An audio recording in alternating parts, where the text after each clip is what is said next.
Expressway Prayagraj से मिर्जापुर, मिर्जापुर से भदोई होते हुए संत रविदास नगर होते हुए यह काशी, चंदौली और गाजीपुर में पूर्वांचल एक्सप्रेसवे के साथ जुड़ेगा। इसके अलावा वाराणसी और चंदौली से यही एक्सप्रेसवे सोनभद्र को जोड़ते हुए नेशनल हाईवे के साथ जुड़ेगा।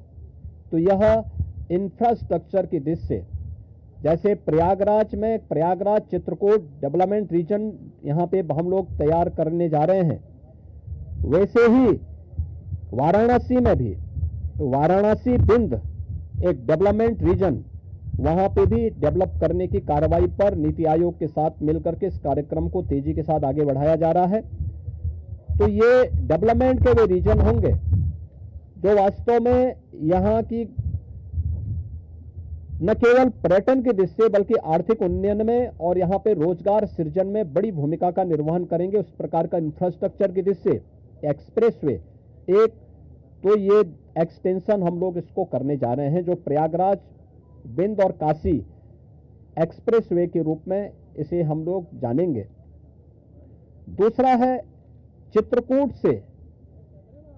चित्रकूट और प्रयागराज के गंगा एक्सप्रेसवे को जोड़ने के लिए बुंदेलखंड एक्सप्रेसवे को गंगा एक्सप्रेसवे के साथ यहां पर भी जोड़ने की एक कार्रवाई को आगे बढ़ाना, जो चित्रकूट की दूरी को प्रयागराज के साथ जोड़ सके और रीवा हाईवे जो नेशनल हाईवे है, इस हाईवे को भी एक सुविधा इस एक्सप्रेसवे के साथ, गंगा एक्सप्रेसवे के साथ या फिर बुंदेलखंड एक्सप्रेसवे के साथ जुड़ने का एक अवसर प्राप्त होगा।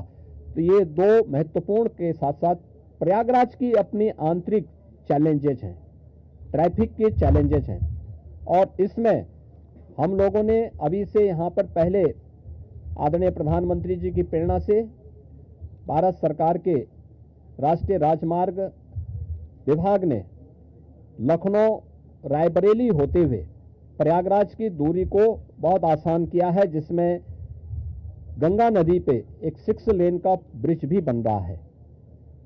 इस समय हमने उसकी एक व्यवस्था स्टील ब्रिज दिया है इस पूरे महाकुंभ के दौरान, जो प्रॉपर रूप से कार्य कर रहा है, लेकिन वह नया ब्रिज भी समय रहते हुए कंप्लीट हो जाएगा।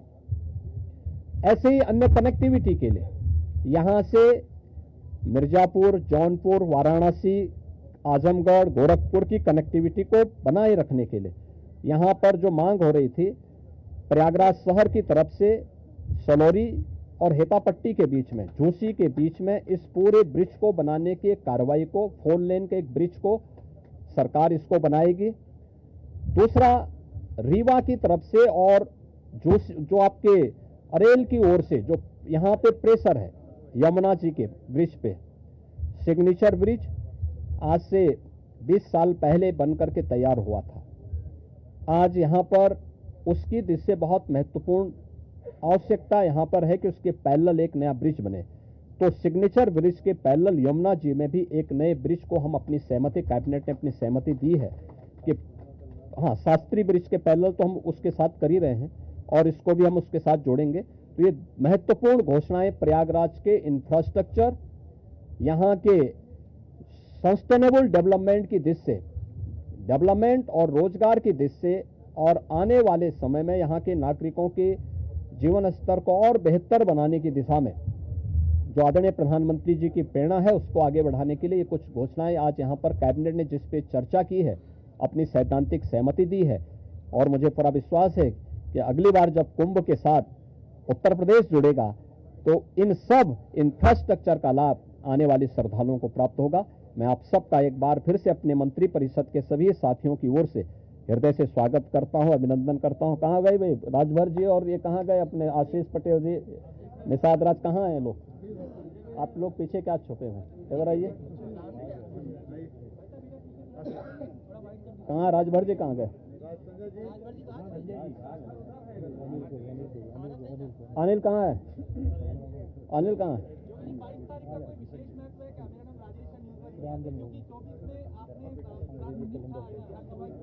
हाँ, तो इसीलिए तो यहाँ पे ये प्रभु की ही कृपा है।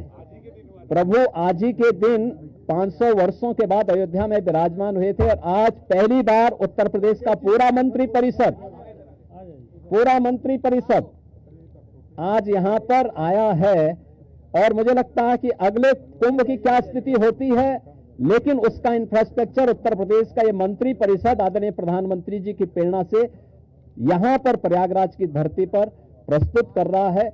और मुझे विश्वास है कि इसको जैसे प्रयागराज की कायाकल्प पिछले 6 वर्ष के अंदर हुई है, ये इंफ्रास्ट्रक्चर प्रयागराज को एक वैश्विक पहचान दिलाने में सफल होगा। आप सबको मैं एक बार फिर से धन्यवाद देता हूं। बहुत बहुत अभिनंदन।